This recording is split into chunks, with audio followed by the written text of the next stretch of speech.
Karena saya tidak menggunakan hijab ya, ataupun saya memakai hijab. Bagus, hijab itu tidak ada dalam Al-Quran. Nggak ada, hijab itu tutup kepala, nggak ada. Saya 13 tahun memperdalam agama Islam, ya, 100 kali lebih saya membaca Al-Quran. Tidak saya temukan pengertian hijab itu artinya tutup kepala. Yang dihijabi itu ini, dada ke bawah. Karena zaman dulu perempuan-perempuan itu tidak pakai atasan, mohon maaf, tidak pakai atasan. Lalu Umar punya ide, Umar bin Khattab, sahabatnya Muhammad punya ide, berkata begini, wahai Rasulullah, bagaimana kalau istri-istrimu ini dihijabi? Hijab tuh artinya penutup badan, bukan penutup kepala. Hijab sebagai penutup kepala itu. Mas Edi, saya bilang di dalam agama saya sendiri pun, dalam agama sebagai seorang muslimah ya, saya juga sebenarnya agak-agak sedikit ingin membuka gitu ya, untuk pemahaman teman-teman ya.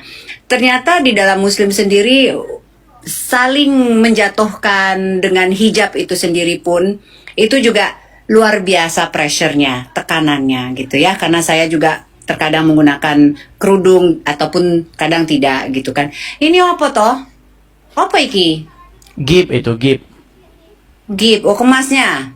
Terserah, ada ke siapapun dia mau ngasih. Nih, ini saya kasih tunjuk ya. Bagaimana zaman-zaman dulu, saya tidak tahu. Saya tidak tahu ya. Mungkin ibu kelahiran tahun berapa saya nggak tahu. Nih, ini adalah wanita-wanita zaman dulu. Nggak ada orang pakai jilbab zaman dulu. I know.